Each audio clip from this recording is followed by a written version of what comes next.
বুঝতে শিখো বাবা, এই সমাজ নিরাপদ হবে না।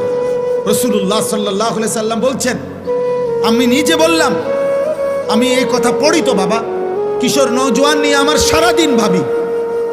রাসূলুল্লাহ সাল্লাল্লাহু আলাইহি সাল্লামের হাদিসের বক্তব্য, কোন সমাজের মধ্যে ছেলে মেয়েদের মধ্যে যদি যৌনাচার বেড়ে যায়, সবাই যদি বেহায়া হয়ে যায়, খোদার কসম, নবীর হাদিসের ভবিষ্যৎবাণী, ওই সমাজের বংশ, ওই নামাজের নারীর সতীত্ব ঘরকে ঘর আর নিরাপদ থাকে না। প্রত্যেকেই তো তখন কোনো না কোনোভাবে সুযোগ তালাশ করে বেবিচারে।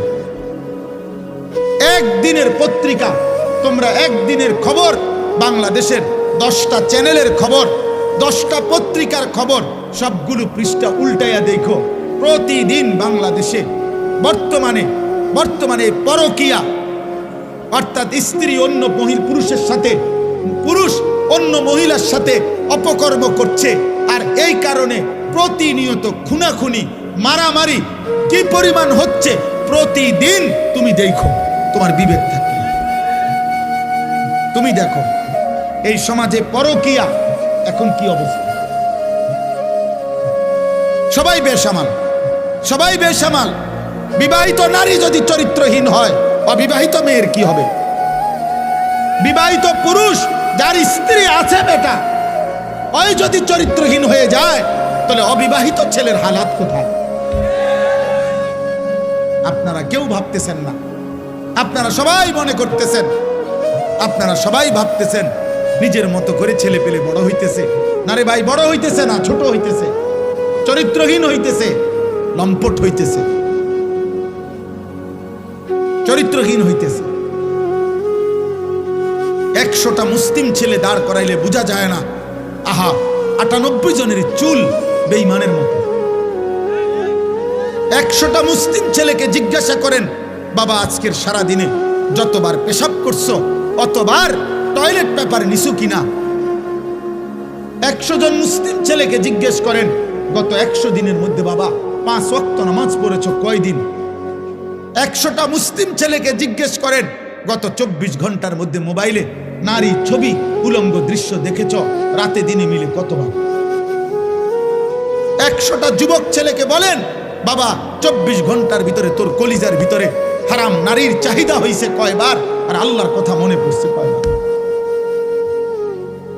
তাহলে জাতি টিকবে কিভাবে? দেশ টিকবে কিভাবে? সমাজ টিকবে কিভাবে? কোনো কিছুতেই আমাদের দেশের কোনো কিছুতেই নিয়ন্ত্রণ নাই। কোন রাস্তা বছরের মাথায় এলোমেলো হয়ে যায়, কোনো জায়গায় কোনো শৃঙ্খলা গুছানো যায় না। সোজা করলেই মনে হয় যেন সিরিয়াল লাইন করাইলে, পিছনের জনের লাইন সিরিয়াল করিলে সামনের জন বেকা হয়ে যায়। কেন এমন? কেন এমন কেন বাপ? আমরা সবাই নিজের মতো করে বেড়ে উঠতেছি।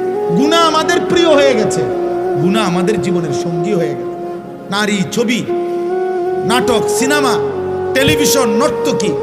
আজকে আমরা বেশিরভাগ মানুষ, এই আমার কথা আমি শেষ করতে চাচ্ছি, আজকে আমাদের বেশিরভাগ মানুষ আমরা আমাদের জীবনটাকে 2টা ভাগ করে নিছি।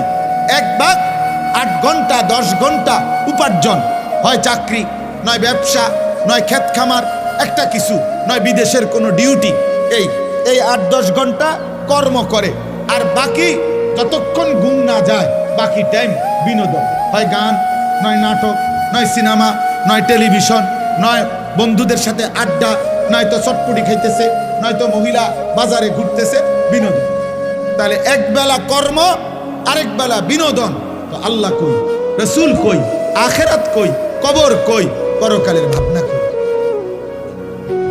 মা জানে না গত 24 ঘন্টায় তার ছেলেটা কি করছে।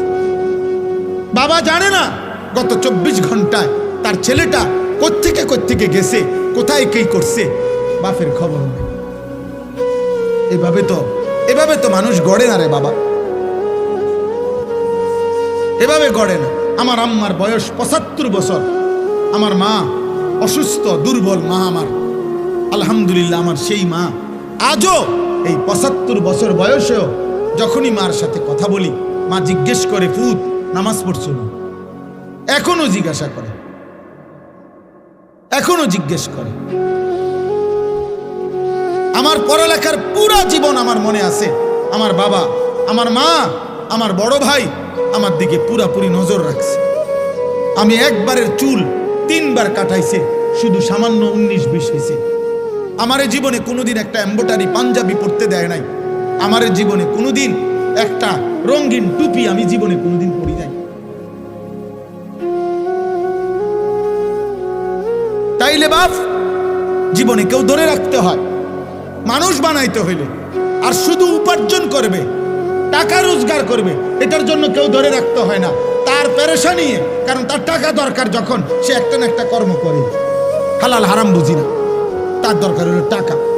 টাকা রোজগার করার জন্য মানুষ, তখন আর এটা সহজ, এটার জন্য এত টেনশন করতে হয় না। আমনে মরে গেলে আমনের ফুতে টাকা রোজগার করবেনি না, অভাব তাকে উপার্জন করাইতে বাধ্য করবে, প্রয়োজন তাকে উপার্জন করাইতে বাধ্য করবে, সে কর্ম করবেই, কারণ তার তো টাকা দরকার। এটা তো সহজ বিষয়, এটার জন্য এত কিছু লাগে না। কিন্তু মানুষ বানাইতে হইলে, চরিত্রবান বানাইতে হইলে, উত্তম আখলাকওয়ালা বানাইতে হইলে, আখিরাতের মুক্তির জন্য বানাইতে হইলে ধরে রাখতে হয়, টেনে ধরতে হয়, দিন শিখাইতে হয়, আখিরাত শিখাইতে হয়, জোর করে নামাজ পড়াইতে হয়। এই জন্য আমরা কিতাবের মধ্যে পড়ছি যে মনের চাহিদা, মানুষের মনের চাহিদা ওই বাচ্চার মতো, যেই বাচ্চা মায়ের বুকে দুধ পান করে। কথাটা খেয়াল করেন, অর্থাৎ বাচ্চা যেটা দুধ পান করে মায়ের, 2 বছর পূর্ণ হইলে মহিলারা যেই কোনো বাচ্চাকে জোর করে দুধ ছাড়ায়। অর্থাৎ এটার জন্য বাচ্চা অনেক কাঁদে, চিৎকার করে, কান্নাকাটি করে, কিন্তু 2 বছর পূর্ণ হইলে মহিলারা বুকের দুধ ছাড়ায়। অর্থাৎ বাচ্চারে আর কোনোভাবে দুধ পান করতে দেয় না। এটা যদি 2 দিন, 5 দিন, 15 দিন মহিলা জোর করে যদি চেষ্টা না করে, এই বাচ্চা কিতাবে লিখছে, এই বাচ্চা 12 বছরও যদি হয়ে যায়, মহিলা যদি জোর না করে, তার দুধ না ছাড়ায়, তাইলে সে দুধ ছাড়বে না, সে বুকের দুধ পান করতে চাইবে। এই জন্য নিয়ম হইল, মানুষের মনের চাহিদাকে কেউ যদি জোর করে আল্লাহর দিকে না ফিরায়, গুনাহ থেকে না বাঁচায়, আল্লাহর দিকে না ফিরায়, জোর করে যদি নামাজ না পড়েন, জোর করে যদি গুনাহ থেকে না বাঁচেন, জোর করে যদি নারীর থেকে চেহারা না নামান, খোদার কসম 100 বছর না, বয়স যদি 900 বছর হয় আর নিজে যদি জোর না করে, তাহলে এই বুড়ো নারী দেখার লোভ তার যাবে না কোনোদিন। এই জন্য দেখবেন বহু বুড়া মানুষ আছে, বাঁকা হয়ে গেছে, কিন্তু বুড়া অন চা দোকানে বসে বসে রাক্ষসের মতো নর্তকীর নাচ দেখে। বুড়ার খাচ্ছ ভালো হয়েছে না? কেন? ওই যে সে যে ধরে নাই নিজেকে, গুনার হাতে ছেড়ে দিছে। এই জন্য 60 বছর বয়স, কিন্তু এখনো কথায় কথা গালি দেয়। 60 বছর বয়স, এখনো কাঁচা মিথ্যা কথা কয়। 60 বছর বয়স, এখনো সুদ খায়, কিস্তি নেয়। 60 বছর বয়স, এখনো টেলিভিশনে নর্তকী দেখে। আপনার আড্ডি নাই, গিরাগাড়ি, জোরাজারি, শরীরের কিচ্ছু নাই, আপনি কীর্তন বেড়িয়ে দেখেন। কেন? কেন দেখবে বলেন? নাউজুবিল্লাহ। হ্যাঁ, এটা বুঝতে হবে। আমরা এটাই বুঝাইতে চাই আমি। অর্থাৎ মানুষের অন্তরের চাহিদা, নফসের চাহিদা গুনাহ করাইতে চায়, জোর করে টেনে ধরতে হয়, জোর করে। যে নারী দেখা তো সহজ, চোখ নামানো কঠিন। মিথ্যা বলা তো সহজ, কিন্তু সর্বদা সত্য বলা কঠিন। শুইয়া থাকা তো সহজ, কিন্তু ফজরের নামাজের জন্য উঠা কঠিন। যে মাঠে আপনারা দাঁড়াবেন, ওই একই মাঠে আমরাও দাঁড়াবো। যার কাছে আপনারা হিসাব দিবেন, আমরাও হিসাব দেব। ইয়াউমা ইয়াকুমুন নাসু লিরাব্বিল আলামিন। আল্লাহ তাআলা বলেন, সেদিন সমস্ত মানুষ মহান আল্লাহ তাআলা রব্বুল আলামিনের সামনে দাঁড়িয়ে থাকবে। আসলে নবীজি সাল্লাল্লাহু আলাইহি ওয়াসাল্লাম বলছেন, মাউদাউ কাদামিন, এই পাওটা রাখতে যেটুকু জায়গা মাটিতে, পায়ের তলা, ঠিক এতটুকু জায়গায় শুধু প্রত্যেকে দাঁড়াবে। এর অতিরিক্ত এক সুতা আগে বাড়তে পারবে না, পিছনেও যাইতে পারবে না, ডানেও না বামে। শুধু দাঁড়িয়েই থাকবে। এখন দাঁড়িয়ে থাকবে কতক্ষণ? সরেন 2-4 মিনিট, ঠিক না? প্রথম দিন 50,000 বছর। ফি ইয়াউমিন কানা মিকদারুহু 50,000 সানা। কোরআনুল কারীমের আয়াত। আল্লাহ বলছে প্রথম দিন, একদিন, হাসরের ময়দানের একদিন 50,000 বছর। এখন বলে 50,000 সানা, 50,000 বছর। ভেবে দেখেন, 50,000 বছর একদিন। এবার কতদিন চলবে হাসরের মাঠ, সেটা একমাত্র মহান আল্লাহই জানে। তো যদি ধরেন একদিনে দাঁড়ায় থাকতে হয়, তাহলে আপনাকে ন্যূনতম 50,000 বছর দাঁড়ায় থাকতে হবে। আর যেখানে দাঁড়াবেন সেখানে মাথার উপরে সূর্য থাকবে। যেখানে দাঁড়াবেন তখন এই সূর্য যদি মাথার উপরে থাকে, তো পায়ের নিচের জমিনের উত্তপ্ততা, গরম কেমন হবে? আমরা হজ্জের মধ্যে প্রতি বছর, এইবারও আরাফার দিন, মানে যেদিন হজের মূল দিন, আরাফার ময়দানে, সেদিন আল্লাহরই কুদরত। আমি সবসময় মনে হয় যেন আরাফার দিন, মানে যেদিন মূল হজ, সেদিন মনে হয় যেন সূর্যের তীব্রতাটা, প্রখরতাটা বেশি, প্রচন্ড সূর্যের তাপ। তো আরাফার দিনে হজ্জের মধ্যে একটা সুন্নত আমল হলো, তাঁবুর বাহিরে খোলা জায়গায় খালি আকাশের নিচে দাঁড়িয়ে কিছুক্ষণ দোয়া করা। নবীজি করতেন, করছেন। এটা ওলামায়ে কেরাম আমল করে। তো এইবারও আপনার, অর্থাৎ এই 2-3 বার তাঁবুর থেকে বাইরে দুপুরবেলা হজ্জের সময় এই দাঁড়াইয়া 2 মিনিট, তা 5 মিনিট, 5-7 মিনিট দাঁড়াইতে গিয়ে মনে হয় যেন পাওটা পুইরা গেছে, একদম পুরো একেবারে মনে হয় যেন পাওটা পুড়ে গেছে সোজা। আমি যতবারই উমরার সফর থেকে, হজ্জের সফর থেকে ফিরি, মনে হয় যেন পুরাটা চেহারা রৌদ্রে আলগা একটা পাট পড়ে গেছে, কালো। তাইলে এখনকার দুনিয়াতে পৃথিবী থেকে সূর্য কত দূরে, সেই সূর্যের তাপটাই যদি বেশি লাগে, যদি এত তীব্র অবস্থা হয়, তাইলে ভাইয়া মাথার উপরে আসলে পায়ের নিচের জমিনের উত্তপ্ততাটা কেমন? এবং সেখানে যদি এক দাঁড়ানোতে দাঁড়িয়ে থাকতে হয়, কোনো বসার কিংবা আকপিস করার সুযোগ নাই, এবং সেটা যদি হয় ন্যূনতম 50,000 বছর, তাহলে আপনি আমি হালাত কি হবে ভেবে দেখেন। এই জন্য আসলে বাস্তবতা হইল, কেউ যদি মনে করে যে আমি আখেরাত বুঝিয়ে না, তাহলে তো কোনো সমস্যা নেই। যেমন যে কোনো মেহনত করে না, তার কোনো ভুলে নেই, তার কোনো সমালোচনাই নেই।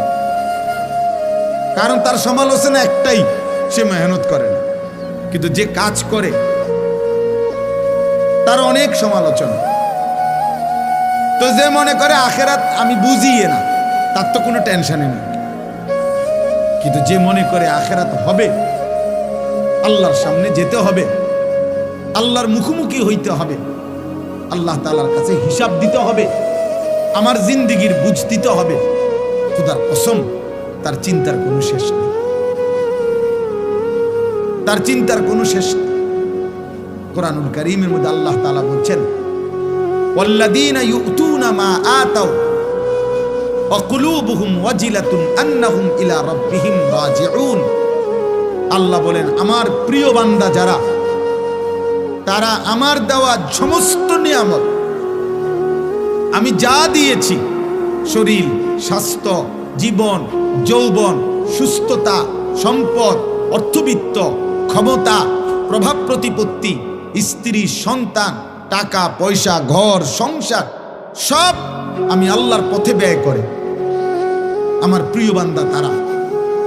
তবে সমস্ত কিছু, এই কথাটা খেয়াল করেন, সমস্ত কিছু আমার পথে আমার নির্দেশনা মতে ব্যয় করার পরেও যাদের অন্তর সর্বদা আমি আল্লাহর সামনে আখেরাতে মুখোমুখি হবে, আমার কাছে আখেরাতে ফিরবে, এই ভয়ে কাঁপতে থাকে, তারা আমার প্রিয় বান্দা।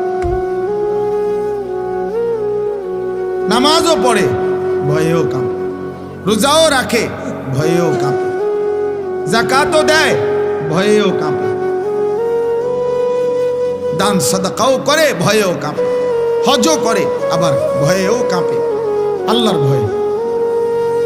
তাহলে এই জন্য বললাম, কোরআনুল কারীমের মধ্যে আছে ইব্রাহিম আলাইহিস সালাম আল্লাহ তাআলার কাছে বলতেন, রব্বি লা তুখজিনি ইয়াউমা ইউবআসুন, আল্লাহ যেদিন কবর থেকে সকলকে হাসরের ময়দানে উঠাবেন, ওই ময়দানে আমি ইব্রাহিমকে বেইজ্জতি করে দেব। উনি নবী, উনি আল্লাহর খলিল, কিন্তু উনি ভয় করছেন, ভয় করছেন। আমাদের অনেকের কাছে এটা কিছুই না, কিন্তু ইমানদারের কাছে এটা অনেক কিছু। নেককারের কাছে আখিরাত অনেক কিছু, নাফরমান পাপীর কাছে এটা কিছুই না, বেঈমানের কাছে এটা কিছুই না রে আব্বা। ফাসিক ফুজ্জারের কাছে জীবনে যার নামাজ নাই, সেজদা নাই, আল্লাহ নাই, রাসূল নাই, পাক নাফাক নাই, হালাল হারাম নাই,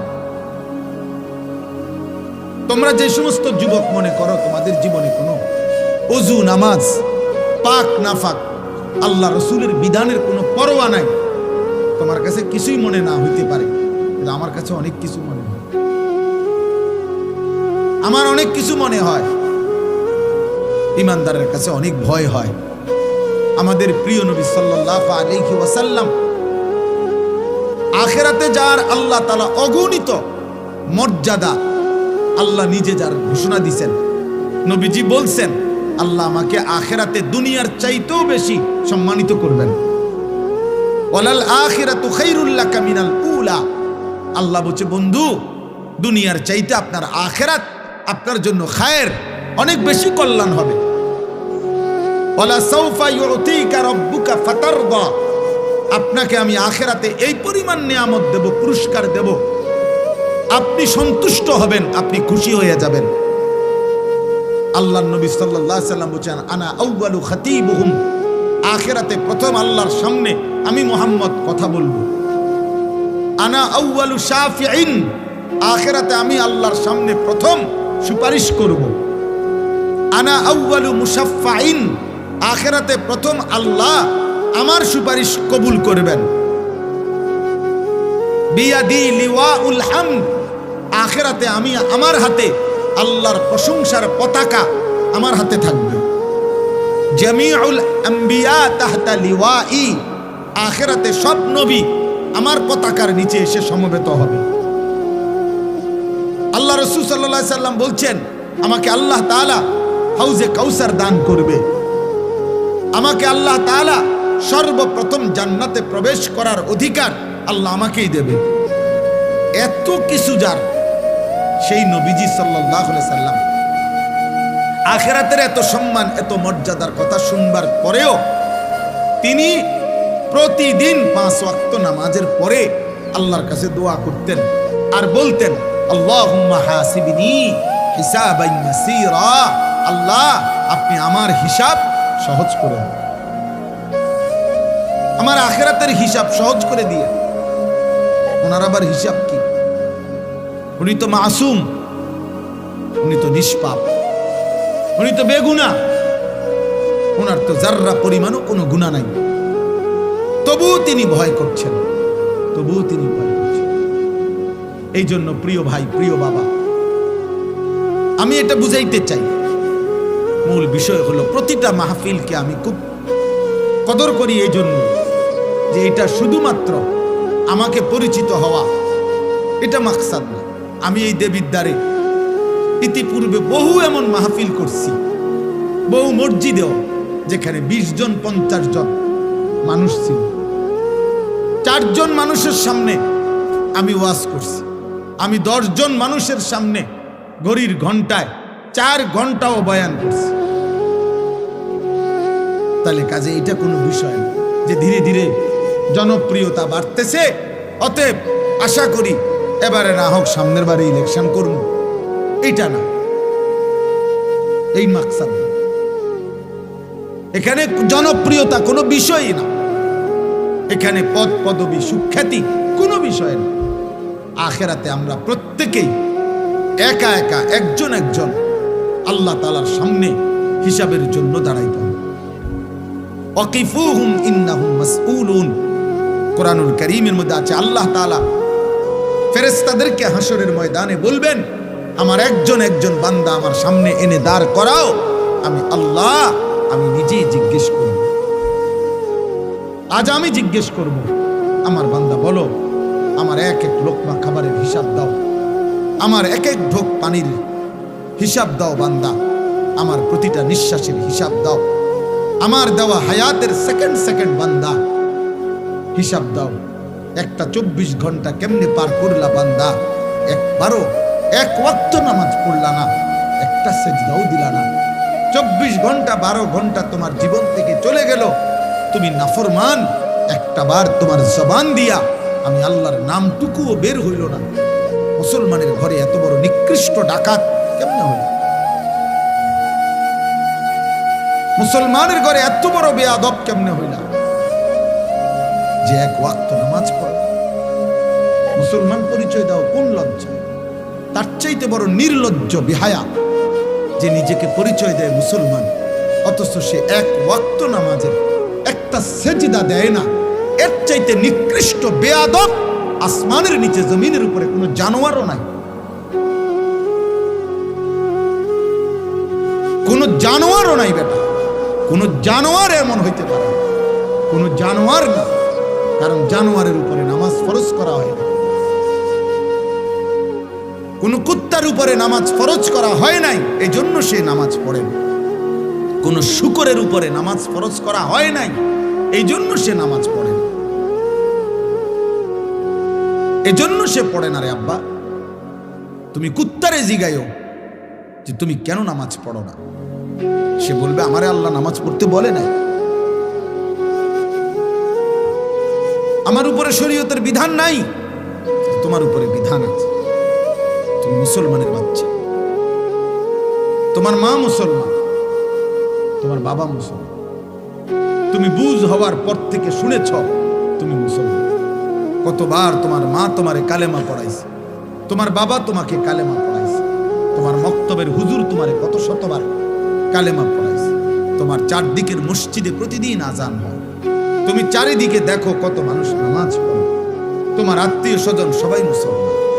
এতগুলো ইসলামের পরিবেশ চারদিকে থাকার পরেও যে গাদ্দার আল্লাহকে সেজদা দেয় না, তার চাইতে বড় গাদ্দার, তার চাইতে বড় অহংকারী বেয়াদব আর কেউ হইতে পারে।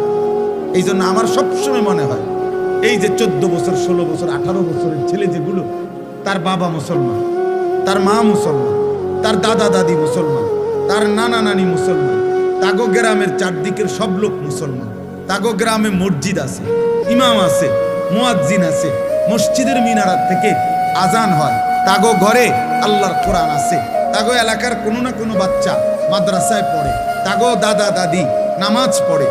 এইরকম ইসলামের পরিবেশ, নামাজের পরিবেশ থাকার পরে, চোখে দেখার পরেও যে এক ওয়াক্ত নামাজ পড়ে না, তার মতো নিকৃষ্ট বেয়াদব, এত বড় জানোয়ার কোন জানোয়ারও হয় না। এ বড় বড় বেশি বেয়াদব।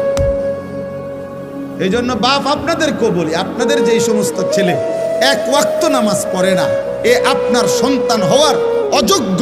এই অপদার্থকে আপনি সন্তান পরিচয় দিয়ে দিন, ওই আপনার সন্তান না, ও আপনার সন্তান, ও ছোটখাটো গাদ্দার না।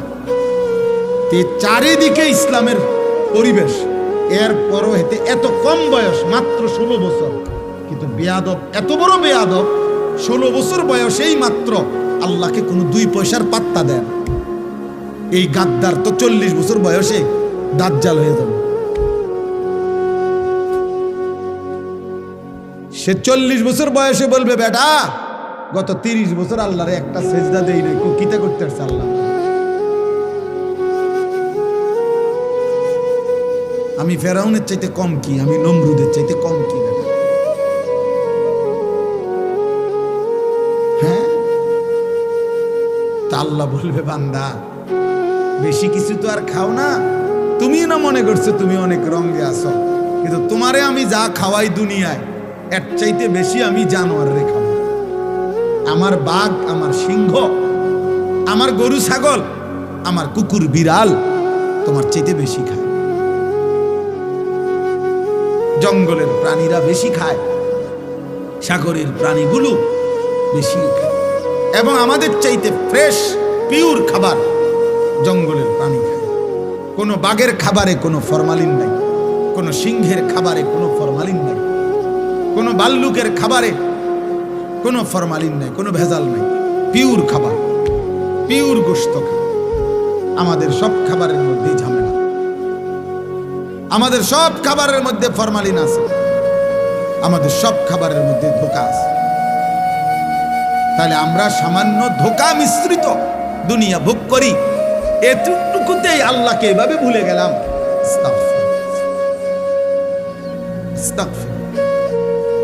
এই জন্য বাবা, প্রতিটা মাহফিলের মাকসাদ আমি বুঝি এটা আখিরাত। আখিরাত যদি আখিরাতের ভাবনা না আসে, যদি মৃত্যুর কথা মনে না পড়ে, যদি কবরের কথা মনে না পড়ে, যদি পরকালের কথা মনে না পড়ে, তাহলে ওই ওয়াজ, ওই মাহফিল বৃথা, ওইটা বৃথা। তাই কোনো ফায়দা নেই, কোনো অর্থ নাই। ওয়াজ দিয়া মানুষ দেখানোর কিছু নেই। আপনি একটা মাহফিল করে দেখাই দিলেন, অনেক লোক হয়েছে, আমনের গো মাহফিলের চাইতে বেশি লোক হয়েছে, এমনও বহু ওয়াজ আছে লাখ লাখ। তো আপনি এটা কিতা দেখাইলেন? এটা যদি এমন কিছু হইতো যে পৃথিবীতে আজ 15ই ডিসেম্বর আমি পৃথিবীকে একটি নতুন চমক দেখাইলাম, যে আমি একটি মাহফিল করলাম, মানুষের কবা হাসবো, ব্যাক কর মাহফিল বুঝি তুই নতুন দেখালি, এটি তো ডেইলি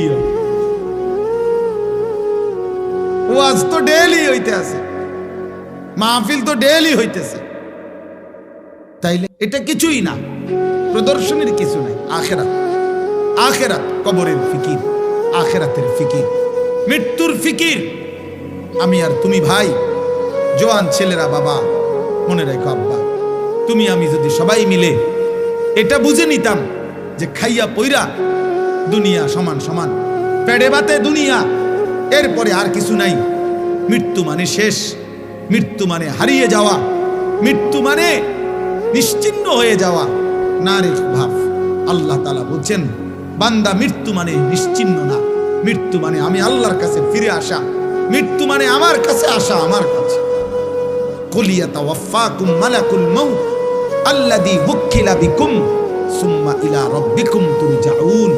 আল্লাহ কোরআনে বলেন, হে নবী আপনি বলে দেন, তোমাদের সকলকে আমি আল্লাহর পক্ষ থেকে নির্ধারিত ফেরেশতা মালাকুল মউত আজরাইল তোমাদের মৃত্যু ঘটাবেন, এবং অতঃপর তোমরা সকলেই ইলা রাব্বিকুম তুরজাউন, তোমাদের রবের কাছেই ফিরবে। মৃত্যু মানে হারিয়ে যাওয়া, মৃত্যু মানে আল্লাহর কাছে ফিরে যাওয়া। কুরআনুল কারীমের মধ্যে আছে, আল্লাহ বলেন, ফাকাশাফনা আনকা গিতাআকা ফাবাসারুকাল ইয়াওমা হাদীদ। আল্লাহ বলেন, মৃত্যু মানে তোমার চোখে, তোমরা মনে করেছো মৃত্যু মানে এই লোকটা চোখ বন্ধ করে ফেলছে, আর কিছু দেখে না। আল্লাহ বলে, না বান্দা, দুনিয়ার এই অংশ থেকে আমি তার চোখ বন্ধ করছি। মৃত্যু মানে আমি তার চোখ আগের চাইতে পাওয়ারফুল করে দিয়ে কবর থেকে এবার এমন চোখ খুলে দিছি যে কবরের মাটির থেকেই সে জাহান্নাম পর্যন্ত দেখতে পাবে। এই জন্য মৃত্যুর মাধ্যমে মানুষের চোখের দৃষ্টি কমে না, বাড়ে। ফাবাসারুকাল ইয়াওমা হাদীদ, আজ তোমার চোখের দৃষ্টি আল্লাহ বলছে মৃত্যুর পরে আরো তীক্ষ্ণ, আরো বেড়ে গেল, বেড়ে গেল। এখন তো আমি আধা কিলো দেখি না, কিন্তু মৃত্যুর পরে চোখ বন্ধ করার পরে দুনিয়া থেকে কবরে গেলেই মানুষ কবর থেকে এই চোখ দিয়েই জান্নাত কিংবা জাহান্নাম সরাসরি দেখবে। চোখের পাওয়ার বেড়ে যাবে। চোখের দৃষ্টি বেড়ে যাবে। এই জন্য মৃত্যু মানে হারিয়ে যাওয়া। এই একই কথা আল্লাহ তাআলা বারবার বলছেন, বারবার। আমরা হুজুররা, আমরা মোল্লা, আমরা মৌলবী, আমরা এই হুজুর, আমরা জীবন আপনাদেরকে আখেরাত, কবর, মৃত্যু, পরকাল এ কথা মনে করাই। কেন? অনেক মানুষ বিদ্রুপ করে হুজুরদের কাছে, আর কোনো কথা নাই, কেবল কবরের কথা কয়, কেবল আখেরাতের কথা কয়। হ ভাইয়া, আর কোনো কথা নাই। ডাক্তারের কাছে কেবল চিকিৎসার কথা, ইঞ্জিনিয়ারের কাছে কেবল বিল্ডিং প্ল্যানিং এর কথা, রাজমিস্ত্রির কাছে কেবল ইট বালু সিমেন্টের কথা, কাঠ মিস্ত্রির কাছে কেবল কাঠ, টিন, জলুই ফেরেক এটারই কথা। যে যেই কাজ করে তাকে ওই কথা বললে ওইটাই মানায়, সে অন্য কথার পণ্ডিতি করলে এটা মানায় না। মোল্লা, মুন্সি, মৌলবী, আলেম, ওলামা, আমাদের জিম্মাদারি আল্লাহর বান্দাদেরকে আখেরাতের দিকে তৈরি করা, পরকালের জন্য তৈরি করা। আর খোদার কসম, এটাই সত্য যে আখেরাতের প্রস্তুতি, আখেরাতের চিন্তা এটাই শ্রেষ্ঠ প্রস্তুতি, এটাই সর্বশ্রেষ্ঠ চিন্তা। আপনি মরে গেলেও আপনি চিন্তা করেন না আপনার ফুট বাঁচবে। আমি মরে গেলে, অনেক মানুষ আছে না, আমি মরে গেলে আমার জি ফুটটি কেমনে জানি চলবো।